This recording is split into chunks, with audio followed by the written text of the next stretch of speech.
आपकी बहन एक बार मुझे देख न लेना तो दिन नहीं कटता इनका। क्यों मिस कर रहे थे हमें? कमाल की जोड़ी है तुम दोनों की, एक साथ होते हो ना तो रौनक आ जाती है। अरे कहाँ भाभी जान, दूर के ढोल सुहाने होते हैं, वरना किस्मत तो अरबाज भाई की अच्छी है जो आप उनके गले का हार बनी। हमारी किस्मत पर तो कांटे लगे हैं बस। अच्छा, बहुत चुपती हूँ ना मैं, भी बताती हूँ। आयशा ये क्या कर रही हो? बहुत चुपती हूँ ना मैं। रुको रुको, अरे आयशा आयशा ये क्या कर रही हो? आयशा ये बाहर निकलो। सरफराज, बच्चों की तरह। सॉरी भाभी, देखा तेरी मस्ती में भाभी के कपड़े खराब हो गए। तुम्हारे घर, अरे कोई बात नहीं, मैं चेंज करके आती हूँ।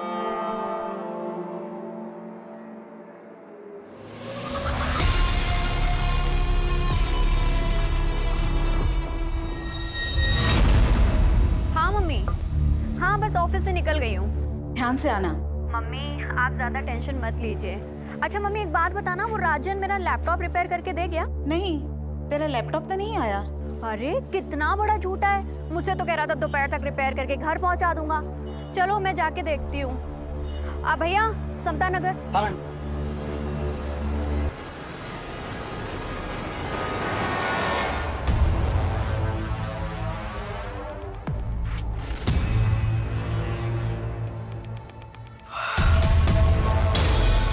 सरफराज, हाँ?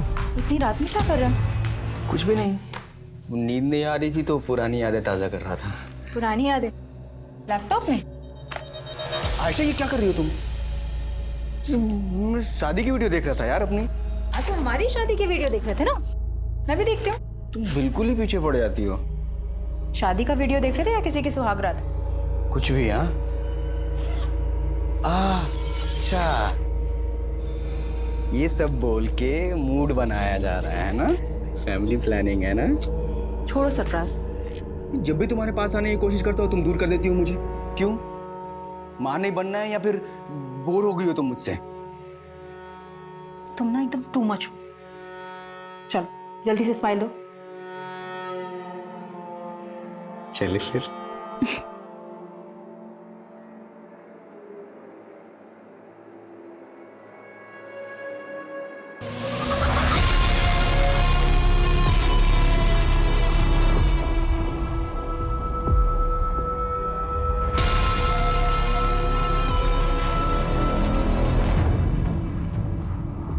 कहते हैं कि इंसान अपने तौर तरीके बदल सकता है, लेकिन फितरत बदलना बहुत मुश्किल काम है। और अगर फितरत बुरी हो तो उसके फितूर और भी खौफनाक होते हैं। और ऐसे फितूर में जीने वाले कभी पीछे मुड़कर नहीं देखते, जबकि आगे सिर्फ तबाही होती है। और ऐसी ही तबाही सरफराज का भी इंतजार कर रही थी।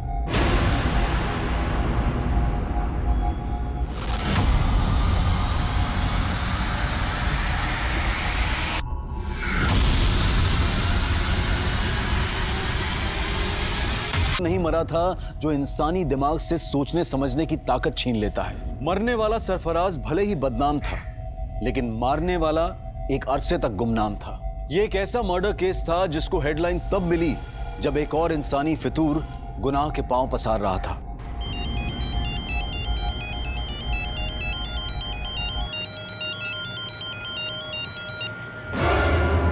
भैया जरा आराम से चलाइए आप।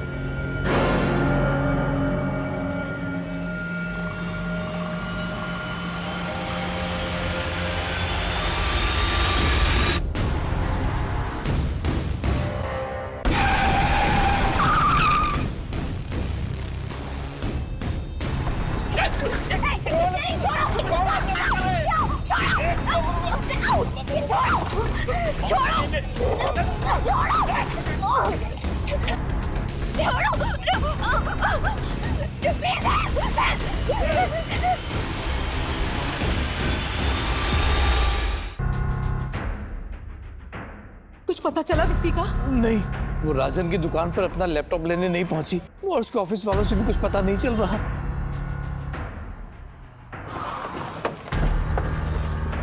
सर मैंने ही फ़ोन किया था आपको। यहीं से अगवा करके ले गए सर। मैं उन्हें यहीं समता नगर लेकर जा रहा था, इतने में वहीं से दो लड़के आए और उठा कर ले गए सर। उस गाड़ी का नंबर नोट किया जिसमें लड़की को लेके गए? नहीं सर, सब कुछ इतना जल्दी हो गया कुछ समझ में नहीं आया सर। लेकिन सर वैन ब्लू कलर की थी सर।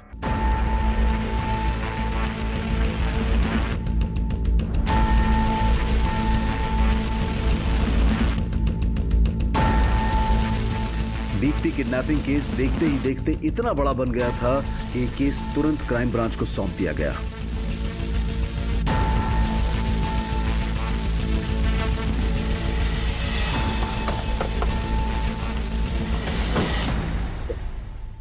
जैन सर। जैन, क्या अपडेट? सर बोरीवली कॉम्प्लेक्स से किडनैपिंग स्पॉट तक उस ऑटो का ट्रेल चेक किया। जहां जहां सीसीटीवी मिला वहां उस ऑटो के पीछे वैसी कोई ब्लू वैन नहीं दिखी सर। और जहां किडनैपिंग हुई थी वहां सीसीटीवी नहीं था, इसलिए वैन आगे किस डायरेक्शन में गई इसका ट्रेस भी नहीं मिला। किडनैपिंग हुए 16 घंटे हो गए, पता नहीं इस वक्त लड़की किस हाल में होगी, और तुम कह रहे हो कि कुछ भी ट्रेस नहीं हुआ है? वो वैन जरूर किडनैपिंग स्पॉट से जंगल की तरफ गई होगी, उस डायरेक्शन में चेक किया? जी हाँ सर, वहां पूरी रात पेट्रोलिंग हुई है और उस पैच में कहीं भी सीसीटीवी नहीं सर, और ज्यादातर स्ट्रीट लाइट्स खराब पड़े। मैं मानता हूँ क्रिमिनल्स इन बातों का फायदा उठाते हैं, लेकिन हम ये एक्सक्यूज नहीं दे सकते। पता है ना मीडिया में कितना बवाल हो रहा है। सर जिस लड़की की किडनैपिंग हुई थी उसकी पहचान पता चल गई है। कल देर रात एक दीप्ति नाम की लड़की की मिसिंग कंप्लेंट फाइल हुई थी, और ये दीप्ति उसी एरिया में रहती है जहां से किडनैपिंग हुई थी। सर मैंने ऑटो वाले को इस लड़की की फोटो दिखाई, तो उसने कहा कि वही लड़की है जो उसके ऑटो से किडनैप हुई थी।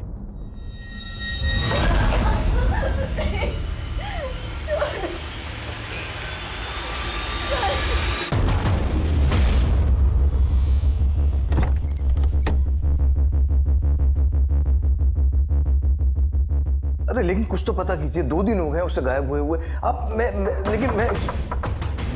आपको कॉल करता हूँ थोड़ी देर में।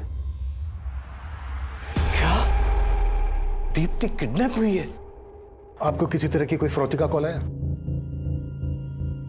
नहीं सर। किसी पर शक है आपको? सर एक लड़का दीप्ति को काफी दिनों से परेशान कर रहा था। कौन लड़का? पता नहीं सर, लेकिन काफी टाइम से दीप्ति परेशान लग रही थी। कुछ दिन पहले वो फोन पे किसी के साथ झगड़ा कर रही थी, तभी इस बात का पता चला। देखो तुम जो कोई भी हो ना, ये हरकतें करना बंद कर दो, वरना बिल्कुल अच्छा नहीं होगा।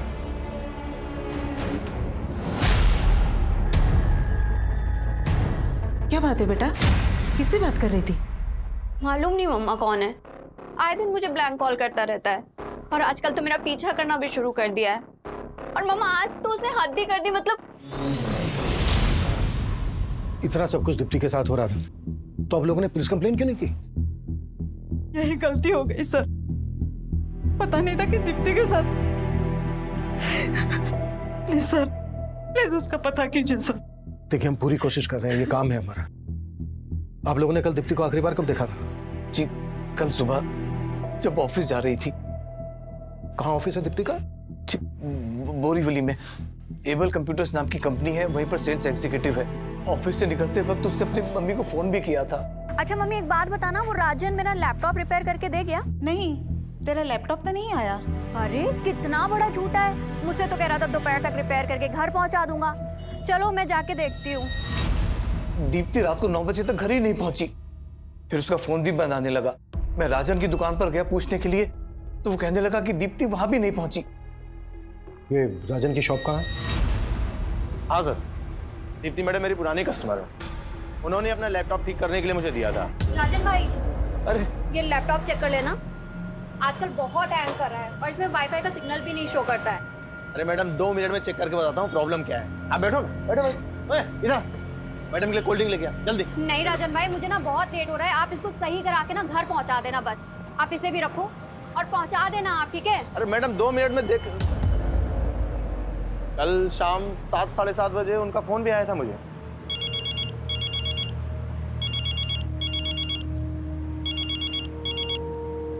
दीप्ति मैडम मैं आपको ही फोन करने वाला था। राजन भाई लैपटॉप रिपेयर हुआ या नहीं हुआ? हाँ बिल्कुल रिपेयर हो गया है, लेकिन मैं पहुंचा नहीं पाया। आप दुकान पे आके ले जा सकती हैं? चलो ठीक है, फिर मैं ही आकर ले जाती हूँ। लेकिन फिर वो आई नहीं। रात में उनके पापा आए थे, दीप्ति को लेके काफी परेशान थे। दीप्ति की किडनैपिंग तो यहाँ पास में ही हुई थी, तुम्हें इस बारे में कुछ पता नहीं चला? नहीं सर, मुझे तो आज सुबह ही पता चला इस बारे में। दीप्ति ने इसको बताया था कि वो इसकी शॉप पर आ रही है और किडनैप हो गई। इसकी बैकग्राउंड चेक करो और पता करो कि इससे कनेक्टेड किसी आदमी के पास ब्लू कलर की वैन है क्या, जिसमें दीप्ति किडनैप हुई।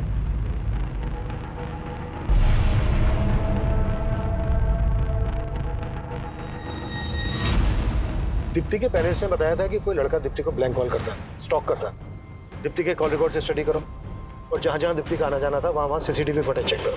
ये लड़का दीप्ति के ऑफिस, गली, मोहल्ले कहीं से भी कनेक्टेड हो सकता है।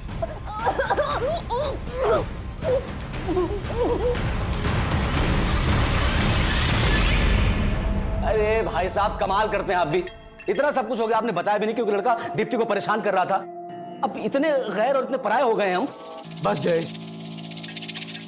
अभी ये सब बात करने की हालत में नहीं है हम लोग। अरे भाई साहब, हम समझ सकते हैं, लेकिन हम ऐसे हाथ पे हाथ रख के नहीं बैठ सकते। भाई साहब कुछ तो बताइए आप, ताकि हम जाके दीप्ति के बारे में कुछ तो मालूम करें, उसे ढूंढे जाके कम से कम।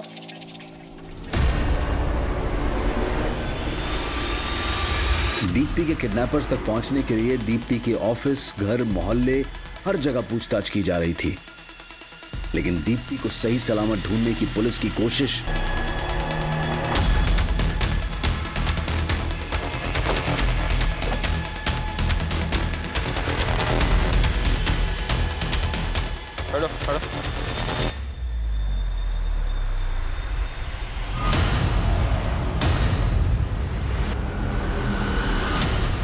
हालत देखकर तो लग रहा है सर इसके साथ रेप भी हुआ है।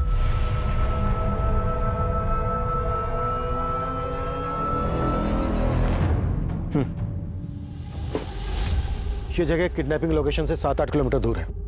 आसपास पता करो, शायद किसी से उस ब्लू कलर की वैन के बारे में पता चल जाए जिसमें दीप्ति किडनैप हुई थी। Okay sir.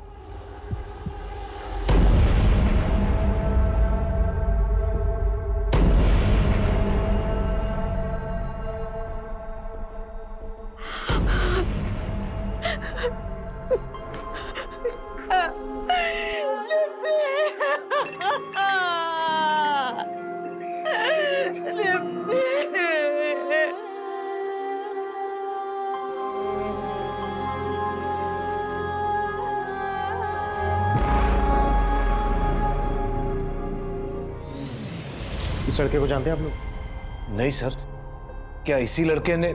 संकेत नाम है इसका। इसका नंबर हमें दीप्ति के कॉल रिकॉर्ड्स में है। इनफैक्ट ये अपने 2 अलग-अलग नंबर से दीप्ति को कॉल करता था। सर एक मिनट, मैंने इस लड़के को ही देखा है।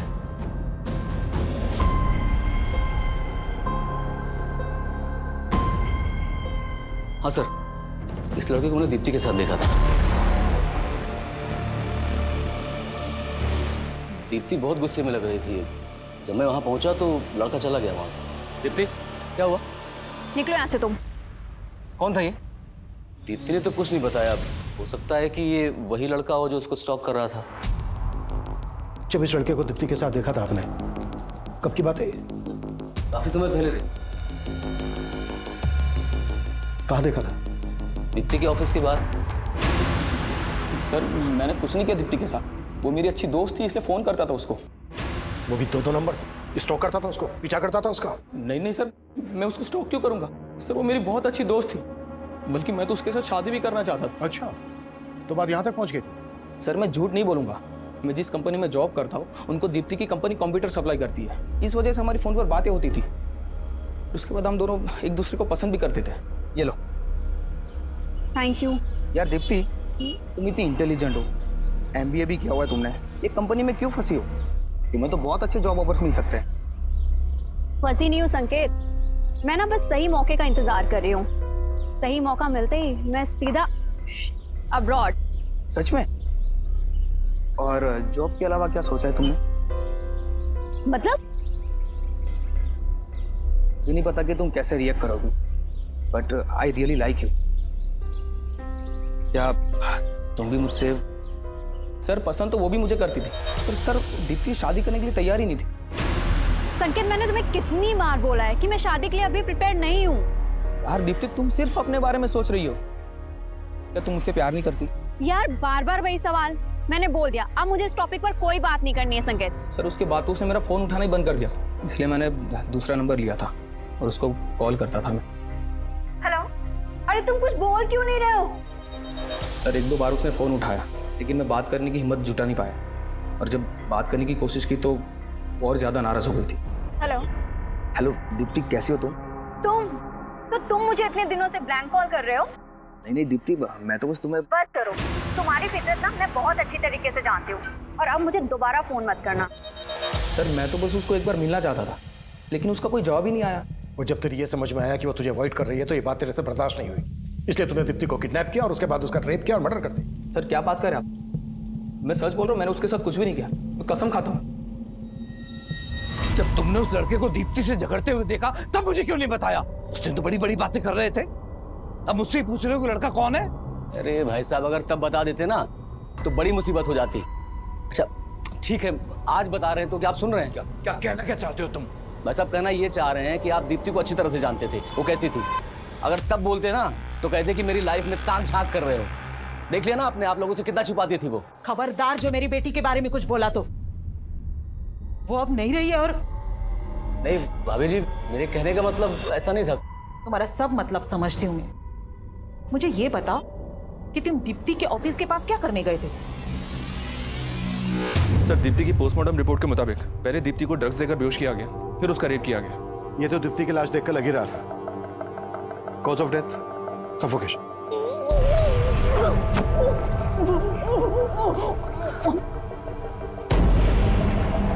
लेकिन सर किलर यहीं तक नहीं रुका, दीप्ति की लाश के साथ भी कई बार रेप किया गया। ये कोई विकृत मानसिकता वाला ही कर सकता है। संकेत ने कुछ बोला? नहीं सर, लेकिन हाँ सर, किलर ने दीप्ति की बॉडी से अपना डीएनए भी वाइप आउट कर दिया। दीप्ति को 2 लोगों ने किडनैप किया था।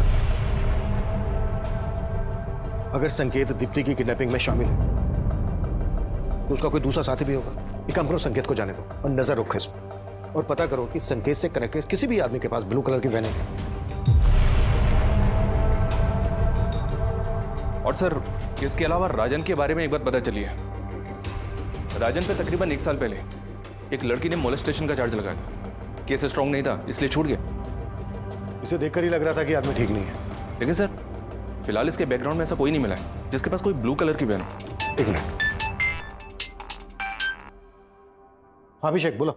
सर राजन के बारे में पूछताछ की तो राजन का एक हेल्पर गिरीश सामने आया है, तो उसके पास राजन का एक लैपटॉप भी है। सर ये राजन भाई का लैपटॉप है जिसमें राजन भाई ने वो लड़कियों की गंदी गंदी तस्वीर रखी है सर।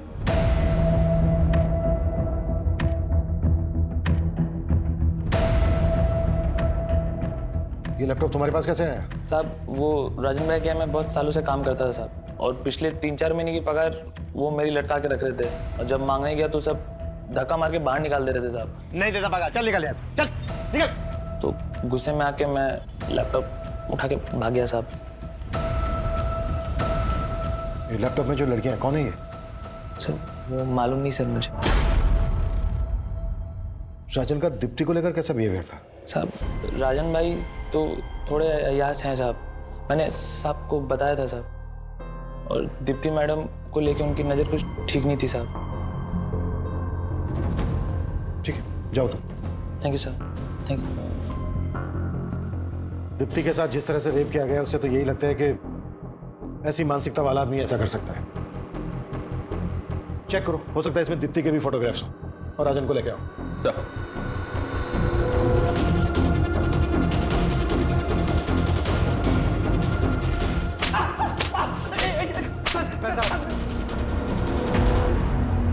दीप्ति ने आखिरी कॉल तुझे किया था, और सीधे सीधे बोल, दीप्ति के रेप और मर्डर में तेरे साथ दूसरा कौन शामिल था? सर मैंने कुछ नहीं किया है, आपको जरूर कोई गलत फहमी हो रही होगी। तेरे लैपटॉप में जो वो न्यूड पिक्चर्स हैं किन लड़कियों की हैं? मेरे लैपटॉप में? मेरा कौन सा लैपटॉप? अरे वही लैपटॉप जो गिरीश तेरी दुकान से लेके भागा था। हाँ सर, गिरीश मेरी दुकान से लैपटॉप लेकर भागा था, लेकिन सर वो लैपटॉप मेरा नहीं है, वो तो एक लड़का मेरी दुकान पे मुझे बेच के गया था। अच्छा, तो कहानी सोच क्या है? सर मैं सच बोल रहा हूँ, एक दिन एक लड़का उस लैपटॉप को लेकर मेरी दुकान पे आया था और मुझे बेच के गया था।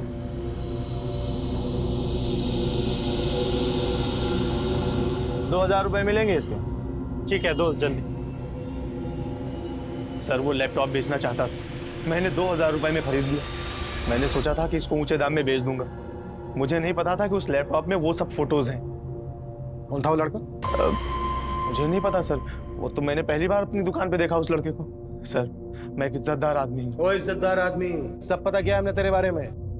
मोलेस्टेशन का चार्ज लगा था तुझ पर, वो तो झूठा आरोप है सर मेरे ऊपर। मैं सच बोल रहा हूँ। ऐसे नहीं उगलेगा ये।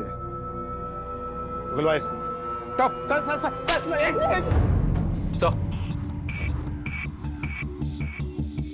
सर मैंने लैपटॉप चेक किया पर इसमें दीप्ति की कोई फोटो नहीं मिली। हो सकता है दीप्ति की फोटोग्राफ इससे डिलीट कर दी गई है। इसका डिलीटेड डेटा रिट्रीव करो। Okay sir. और एक बात सर, ये सारी फोटोज मॉफ्ड हैं। मॉफ्ड? जी सर। यानी न्यूड पिक्चर्स के ऊपर दूसरी लड़कियों के फेसेस लगाए गए। Right sir. और एक बात सर, मैं जब लैपटॉप चेक कर रहा था तो मुझे सरफराज नाम का एक फोल्डर मिला सर जिसमें इस लड़के के कई फोटोज हैं। ये देखिए,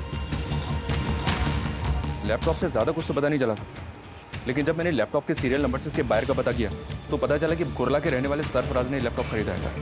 और ये देखिए सर, लैपटॉप पे भी एस लगा है। हो सकता है सर लैपटॉप खरीदने वाला सरफराज और फोल्डर के अंदर जिसके फोटो हैं वो सरफराज, ये दोनों एक ही हैं।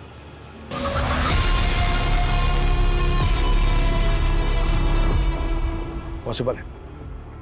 अभिषेक, कोला पुलिस से कांटेक्ट करो और सरफराज को लेकर आओ। सर।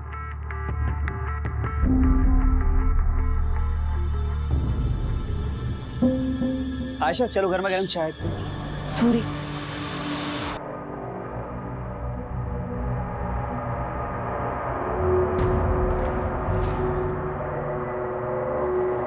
आयशा, मैं बहुत दिनों से तुमसे कुछ बात करना चाह रहा था। किस बारे में? माना कि तुम्हारी डिलीवरी में काफ़ी कॉम्प्लिकेशंस थी, लेकिन अब तुम फिट हो और जूही भी 1 साल की हो गई है। आयशा, तुम वही बिजनेस फिर से शुरू क्यों नहीं कर देती जो तुम जुबैदा भाभी के साथ करती थी? नहीं वसीम, अब हालात बहुत बदल गए हैं। मुझे नहीं लगता कि जुबैदा भाभी दोबारा वो काम शुरू करना चाहेंगी। तो तुम क्यों शुरू नहीं कर देती? क्यों? मेरा और जूही का खर्च चलाना मुश्किल हो रहा है क्या? आयशा, मैंने तुम्हारी हर मुश्किल को आसान किया है और तुम मेरे लिए मुश्किल नहीं बन सकती। और जूही, उसका नाम नहीं लिया तुमने। क्यों? वो सरफराज का खून है इसलिए?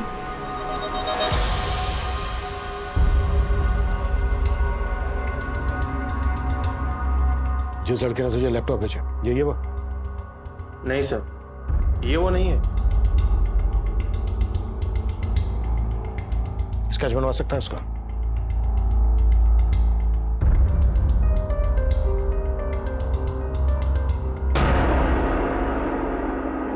हाँ, वो लड़का कुछ ऐसा ही दिखता था। 2000 रुपए मिलेंगे इसके। ठीक है, दो। दीप्ति का जहां आना जाना था वहां की मैंने सीसीटीवी फुटेज चेक करने के लिए बोला था। क्या अपडेट है उसका?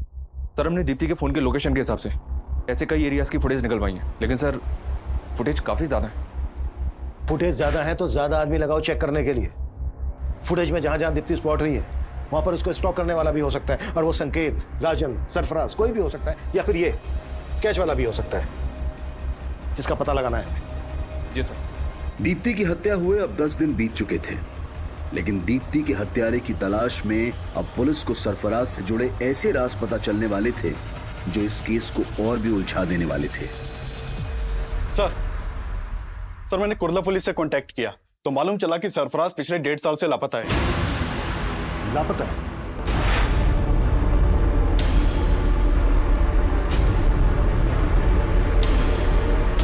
जी सर। 1.5 साल पहले सरफराज की मिसिंग कंप्लेंट उसकी बीवी ने दर्ज करवाई थी, लेकिन कुर्ला पुलिस सरफराज के बारे में कुछ पता नहीं लगा पाई और ये केस पिछले 1.5 साल से अनसॉल्व्ड है। 1.5 साल से? ऐसा क्या इस केस में कि पिछले 1.5 साल से सॉल्व नहीं हुआ? सर, मैंने ये केस स्टडी किया।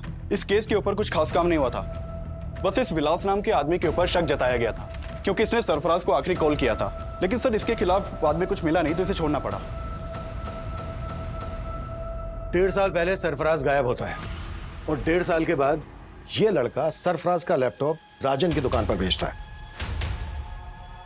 दीप्ति राजन को लास्ट कॉल करती है और राजन की दुकान पर जा रही होती है। बीच रास्ते में ही दीप्ति का किडनैप हो जाता है और मर्डर केस सरफराज के केस से जरूर ताल्लुक रखता है।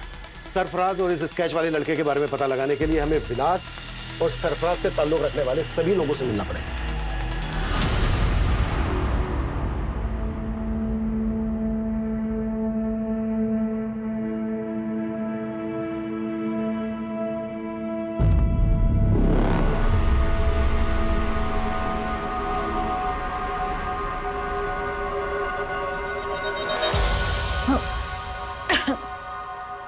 क्या हुआ आयशा?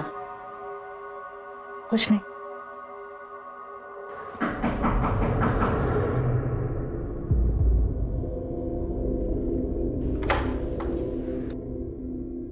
जी आयशा, जी हाँ। मैं inspector Abhimanyu Jindal, crime branch. हमें आपके पति सरफराज के बारे में आपसे कुछ बात करनी है। सरफराज? पूरे 1.5 साल बाद सरफराज के बारे में? पूछिए, क्या पूछना है? हमें आपके पति सरफराज का लैपटॉप मिला है। सरफराज का लैपटॉप कहाँ? और सरफराज? ढूंढ रहे हैं हम उसे। दरअसल सरफराज का लैपटॉप दहीसर में एक दुकान पर बेचा गया और जिसने बेचा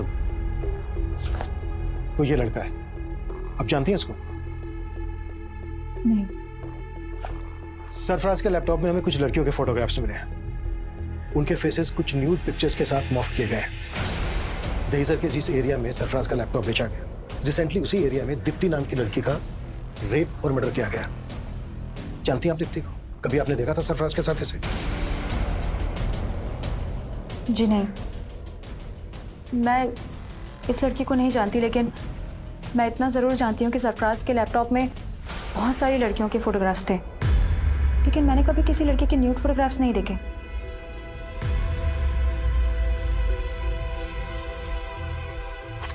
वो यही थी लड़कियां?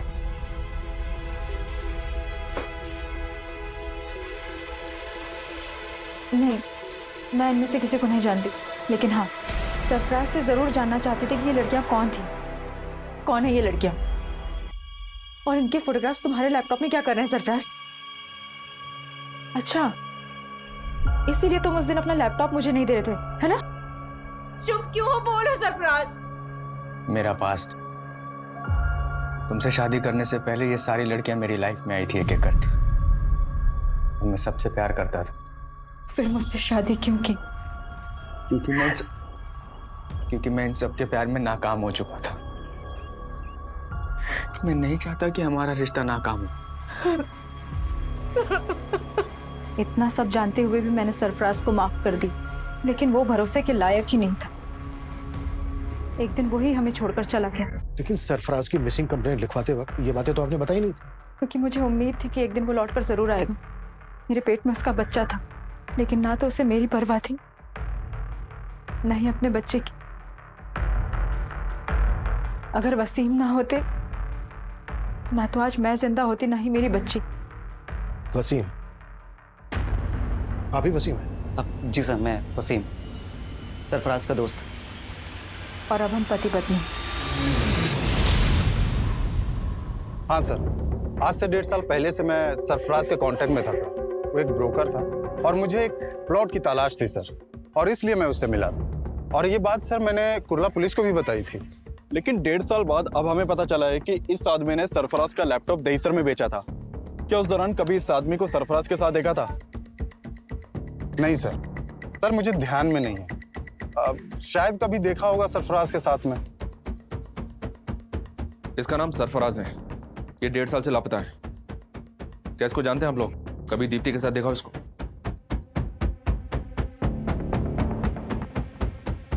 और इसको? जी नहीं सर। तो क्या इन दोनों ने? ऐसा शक है हमें। शक करने की वजह तो है। जिस तरह से सरफराज के गायब होते ही आयशा और वसीम ने शादी कर ली, उससे तो यही लगता है कि सरफराज खुद से गायब नहीं हुआ है, बल्कि सरफराज को गायब जिस आदमी के लैपटॉप में इतनी सारी लड़कियों की न्यूड पिक्चर्स, वो उन्हें डिलीट किए बिना अपना लैपटॉप क्यों बेचा? इसको ना तो आयशा ने पहचाना और ना ही वसीम ने। कहीं ऐसा तो नहीं है कि ये दोनों इसको जानते हैं लेकिन हमसे सच छुपा रहे हैं? सर, मैंने ये स्केच हर जगह सर्कुलेट करवा दिया। इसके साथ साथ हमारी टीम अब ये भी पता लगा रही है कि सरफराज और दीप्ति से जुड़े किसी भी इंसान के पास वो ब्लू वैन तो नहीं जिसमें दीप्ति को किडनैप किया गया।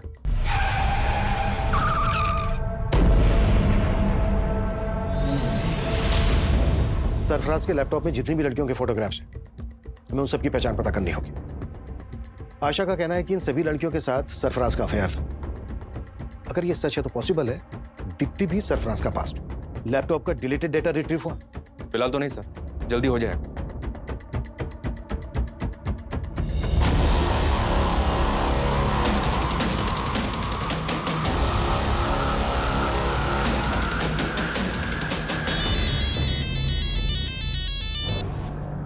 हेलो भाभी जान, कैसी हैं आप? आयशा, तू? लगता है अब तो आपने मेरा नंबर भी डिलीट कर दिया अपने मोबाइल से। अरे नहीं, वो फोन बदल दिया है। बदल तो बहुत कुछ गया है भाभी, जिंदगी हर कदम पे नया मोड़ ले लेती है। आयशा, तू ये क्या कह रही है? मैं कुछ समझी नहीं। मुझे तो लगा था आप खुद ही फोन करके बता देंगे, लेकिन कोई बात नहीं, मैं ही पूछ लेती हूँ। पुलिस को क्या बताया आपने मेरे बारे में? पुलिस? आयशा, आयशा ये क्या कह रही है तू? क्यों, पुलिस सरफराज के बारे में पूछताछ करने के लिए आपके पास नहीं आई?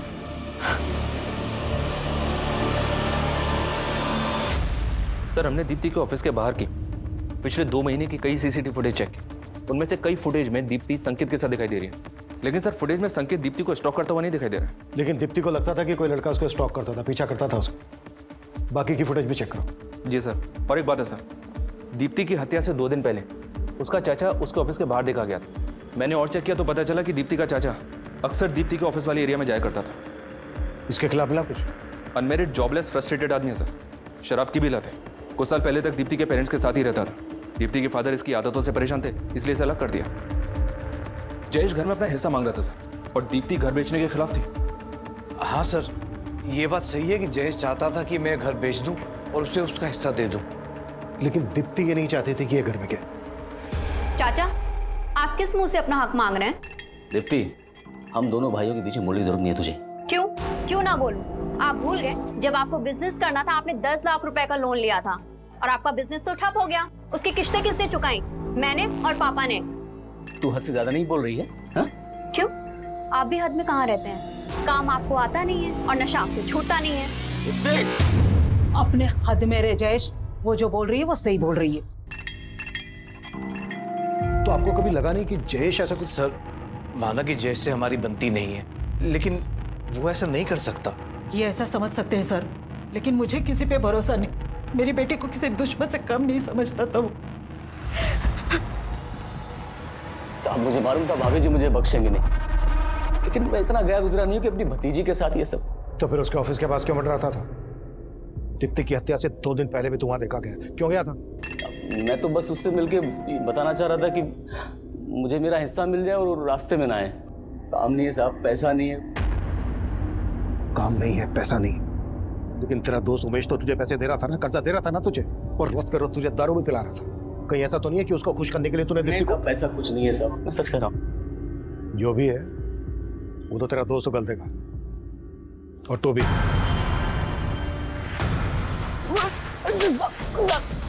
मैंने कुछ नहीं किया था सर। इस लैपटॉप का डिलीटेड डाटा रिट्रीव कर लिया गया है सर। इसमें दीप्ति के फोटोज नहीं मिले। ये देखिए, एक दूसरी लड़की के न्यूड फोटोज मिले।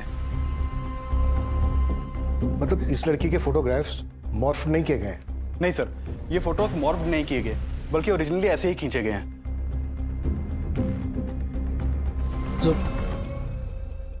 जुबैदा, क्या सोच रही? आपने हमेशा अपनी बहन के बारे में सोचा, कभी उसकी जिंदगी दागदार नहीं होने दी, लेकिन मुझ पर लगा ये दाग मुझे हमेशा परेशान करता रहेगा।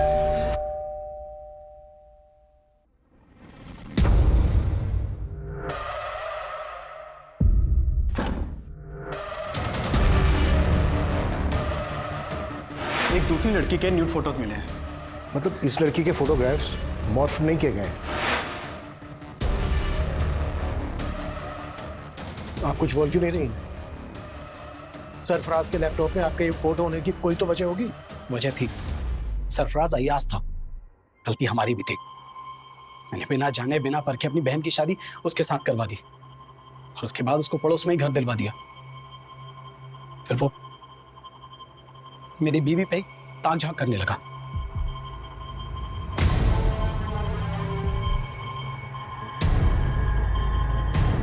मुझे कभी भी उसकी नीयत पर शक नहीं हुआ। मैं और आयशा तो मिलकर एक साथ अच्छे से काम कर रहे थे, काम बढ़ भी रहा था, लेकिन फिर अचानक मुझे माइग्रेन का प्रॉब्लम हो गया। आयशा, मैं नहीं चाहता कि इस काम से जुबैदा को और ज्यादा तकलीफ हो। डॉक्टर ने 2 महीने का हैवी कोर्स दिया है। देखो, इस दवा को खाने से इसको ज्यादा नींद आएगी। तुम बात को समझो। ऐसा करो कि कुछ दिन के लिए काम बंद कर दो, मेरी तबीयत की वजह से हमें कुछ टाइम के लिए हमारा काम बंद करना पड़ा। और एक दिन मैं दवा लेके बस आराम कर रही थी तो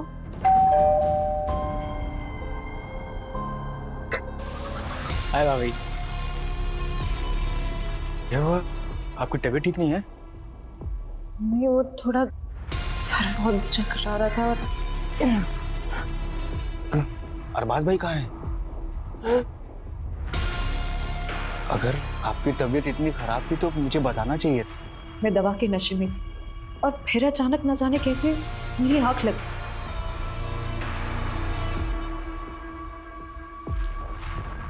और फिर उसने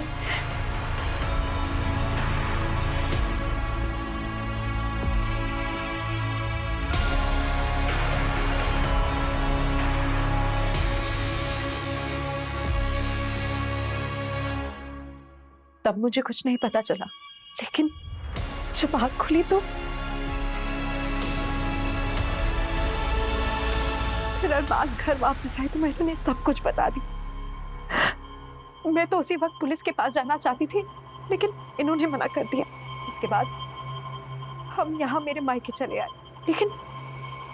लेकिन सरफराज ने उसके बाद मुझे ब्लैकमेल करना शुरू कर दिया। सरफराज, तुम ये सही नहीं कर रहे हो।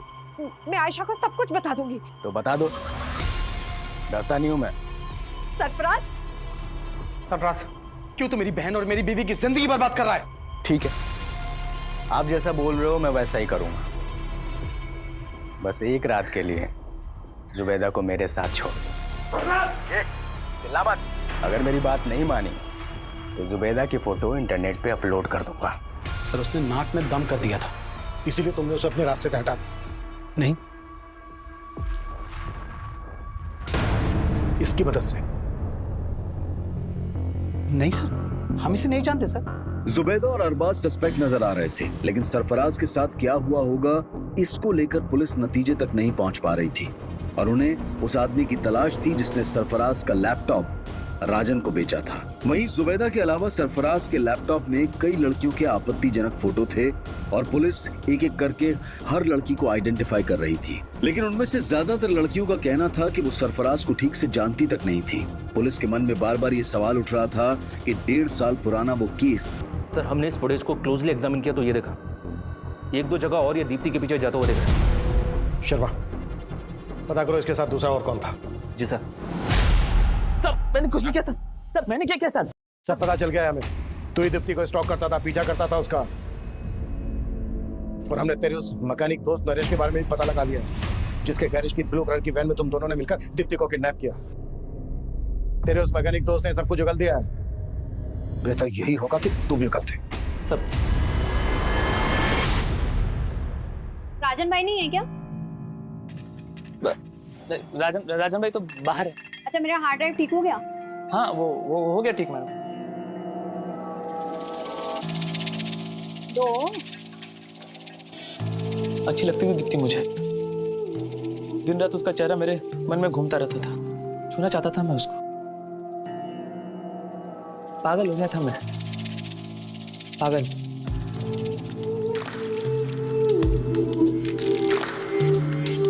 प्यार करता था मैं उससे। अगर मैं उसको ये बात बोलता तो कभी नहीं मानती। मेरे को मालूम था उस दिन वो राजन भाई की दुकान पे आने वाली। आप दुकान पे आके ले जा सकती हैं? अपने दोस्त का प्लान बना के उठा लिया उसको।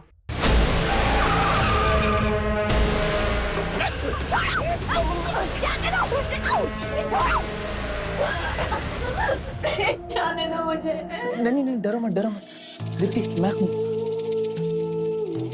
प्यार करता हूँ दीप्ति तुमसे। शादी कर लो मुझसे दीप्ति, शादी कर लो मुझसे।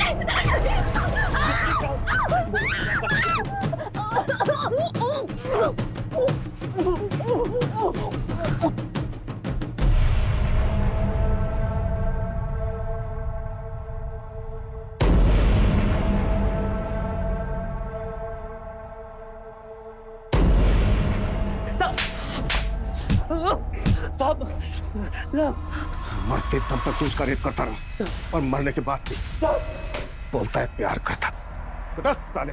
और इतना कुत्तों की इसकी चीखें पुलिस स्टेशन के 1 किलोमीटर दूर तक सुनाई देनी चाहिए। दीप्ति एक ऐसे गुनाह का शिकार हुई थी जिसको लेकर हम आए दिन आक्रोश से भर उठते हैं, पर कुछ कहते नहीं, कुछ करते नहीं। और आज ये बेबसी हम सब महसूस कर रहे हैं, लेकिन इसकी कोई रोकथाम नजर नहीं आ रही। दीप्ति रेप और मर्डर केस पुलिस सॉल्व कर चुकी थी, लेकिन सरफराज मर्डर केस अब भी बिना नतीजे के था। पुलिस अब भी सरफराज को मिसिंग मानकर ढूंढ रही थी, जो कि जुबैदा और कई और लड़कियों का गुनहगार नजर आ रहा था। सर ये स्केच इस शाद नाम के लड़के का है। ये साइन में एक फैक्ट्री में काम करता है और सर 1 महीने से गायब। और सर ये भी पता चला है कि ये शाद इस विलास के टच में भी था। जब 1.5 साल पहले सरफराज गायब हुआ था तो उसे आखिरी कॉल इसी ने किया था।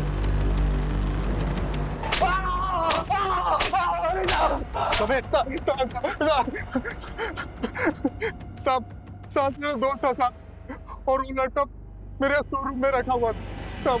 बिना पूछे मुझसे उठा के ले गया और उसे भेज दिया साहब। तो शाद इस वक्त कहाँ है?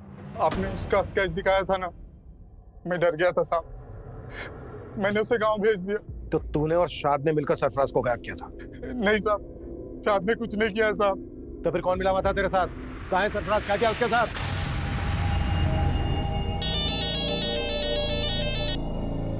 हेलो विलास भाव, अरे बताओ क्या खिदमत करूं आपकी? अरे बहुत इंतजार कराया आपने। सरफराज ने जब मेरी बेटी जुबैदा के वो गंदी फोटो खींचे, तब वो मेरे दामाद के साथ मेरे घर सूरत आ गई। मेरी बेटी की तरह मैं भी चाहता था कि हम पुलिस के पास जाए, मगर मेरा दामाद नहीं माना। अगर हम पुलिस के पास गए तो हमारी बहन की जिंदगी बर्बाद हो जाए। अरे कैसे बातें कर रहे हैं आप? बात समझिए। अब अगर पुलिस के सामने अगर ये बात आई तो हमारी बड़ी बदनामी होगी। अभी पुलिस नहीं। मैं फिर भी खून के घुट पी के रह गया, लेकिन जब उसने मेरी बेटी की फोटो इंटरनेट पे डालने की धमकी देनी शुरू की, तब मैं खुद गया उसे समझाने, उसकी मिन्नतें करने। खुदा से डर बेटा, वो फोटो डिलीट कर दे। अपनी बेटी दे दे, सिर्फ 1 रात के लिए। राज, तू ये सही नहीं कर रहा है, समझा? चले, क्या जो करना कर ले। विलास को तो मैं काफी दिनों से जानता था। बहुत सारा कर्जा लेकर रखा था उसने मुझसे। और तुमने उसको बोला कि अगर वो तुम्हारा साथ देगा तो तुम उसका सारा कर्जा माफ कर दो। मैंने जो भी किया अपनी बेटी के आबरू बचाने के लिए किया, और मुझे उसका जरा भी अफसोस नहीं है। जुबैदा के पिता यूसुफ ने कहा कि उसे अपने किए का कोई पछतावा नहीं है। और हमारे समाज और हमारे आसपास शायद ऐसे कई लोग होंगे जो शायद ये सोचते होंगे कि सिर्फ सरफराज ही क्यों, अगर दीप्ति के गुनहगार गिरीश का भी सरफराज जैसा ही अंजाम होता तो शायद गलत नहीं होता। हाल ही में हमारे देश में ऐसा बहुत कुछ हुआ जहां महिलाओं के साथ गलत करने वालों को सूली या गोली, किसी भी तरह से इंसाफ दिलाने की मांग उठ रही थी। लेकिन इंसाफ के मामलों में जज्बात और फितूर से नहीं, बल्कि कानूनी प्रक्रिया से ही फैसलों तक पहुंचना चाहिए। अगर जुबैदा का पति अरबाज पहले से ही पुलिस की मदद लेने का फैसला कर लेता तो जुबैदा के पिता की बेबसी का फितूर उन्हें आज कटघरे में लाकर खड़ा नहीं करता। अब मैं अनूप सोनी आपसे विदा लेता हूं। फिर मुलाकात होगी क्राइम पेट्रोल सतर्क के ब्लैक हेडलाइंस अध्याय में एक और नए केस के साथ। और याद रखें, क्राइम और आपके बीच में सिर्फ इतना फर्क है कि आप कितने सतर्क हैं। सतर्क रहें, सुरक्षित रहें। जय हिंद।